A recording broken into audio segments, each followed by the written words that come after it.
I hope that the comments I'm about to make will not offend the questioner too much and some people around here. I think there is a fundamental misstatement of the issue in the question. We can no longer continue to make policy for ourselves, in our country, in our region, in our continent, on the basis of whatever support the Western world or France or the European Union can give us.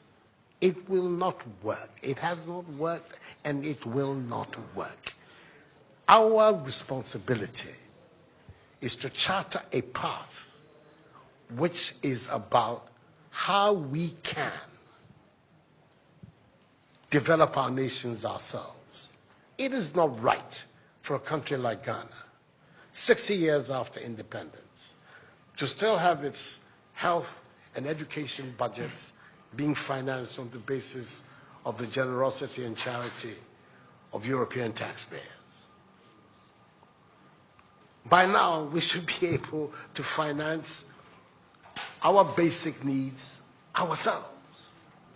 And if we are going to look at the next 60 years as a period of transition, a period whereby we can stand on our own feet, our perspective has not to be what the French taxpayer decides to do with whatever surpluses that they have in France. They're welcome. They're appreciated.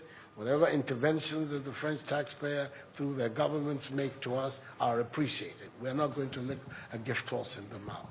But this continent, with all that has happened, is still today the repository of at least 30% of the most important minerals of the world. It is a continent of vast, arable and fertile lands. It has the youngest population of any of the continents in the world. So it has the energy and the dynamism. We have seen it. These young men who are showing so much resilience and ingenuity in crossing the Sahara, finding ways to go across with rickety boats across the Mediterranean to really, those energies, we want to have those energies working inside our countries. And we're going to have those energies working in our countries if we begin to build systems that tell the young people of our country that their hopes, their opportunity are right here with us. Migration and the movement of people is being presented in a manner which suggests that somehow it's a new phenomenon. There's nothing new about it. It's as old as man, the movement of people. And it has always been linked to the same thing. The failure of where you are to provide you with an opportunity, so you move somewhere else. Those of you who are familiar with 19th century European history would know that the biggest wave of immigration in 19th century Europe, the latter part of it, came from Ireland and from Italy. Waves upon waves, generations of Italians and the Irish people left their countries to seek the American paradise, largely because Ireland was not working, Italy was not working. Today, you don't hear it. Italian young people are in Italy. Irish young people are in Ireland. We want young Africans to stay in Africa. And how are they? And it means that we have to get away from this mindset of dependence. This mindset about what can France do for us. France will do whatever it needs to do for its own sake. And when those coincide with ours, tant mieux, as the French people say. But our main responsibility as leaders, as citizens, is what we need to do to grow our own countries. What are the institutions that work, that would allow us to have good governance, to have accountable governance, to make sure that the monies that are placed at the disposal of leaders are used for the interests of the state and not for those of the leaders, to have systems that allow for accountability, that allow for diversity, that allow for people to be able to express themselves and contribute to fashioning the public will and the public interest.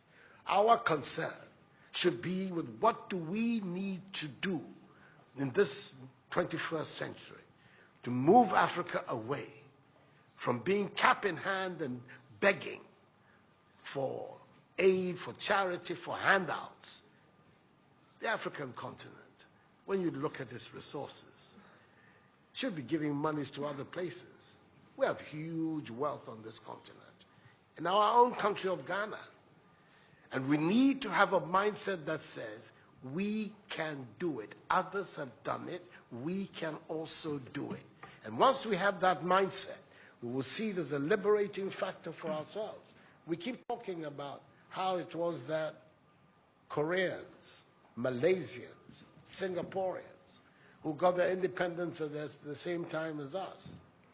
We're told of that at the time of Ghanaian independence, per capita Ghanaian income was higher than that of Korea. Today, Korea is part of the first world. So is Malaysia.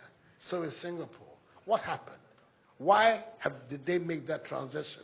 And 60 years after independence, we are where we are. Those are the matters that should concern all of us as Africans, as Ghanaians. And not, when I say so with the greatest of respect to the French president, I think that the cooperation of France is something that I am, as you know, a strong friend of France. I am Francophile. So I don't have any difficulty with that. But I'm talking about our own propulsion, what we need to do to get our countries to work so that we can create the conditions that would allow our young people to forego this hazardous effort to get to Europe. They're not going there because they want to. They're going there because they don't believe they have any opportunities in our countries. So that should be our focus. And I believe that with that if we change that mindset of dependence, that mindset which is contingent on aid and charity, we would see that in the decades ahead of us, the full flowering of the African peoples would take place. And that new African personality that was talked about at the time of our independence will become real and imminent in our times. That's what I'm saying. I hope that I'm not upsetting the questioner or even some of my friends who are here.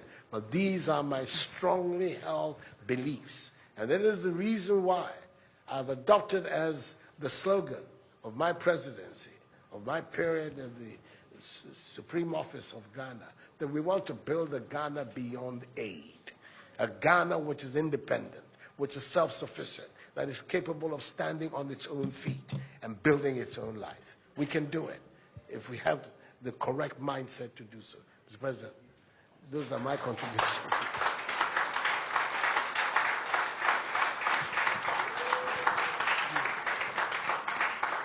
Si vous aviez besoin d'avoir la preuve qu'une nouvelle génération de leaders en Afrique croit dans une nouvelle histoire pour l'avenir et la jeunesse, vous venez de la voir.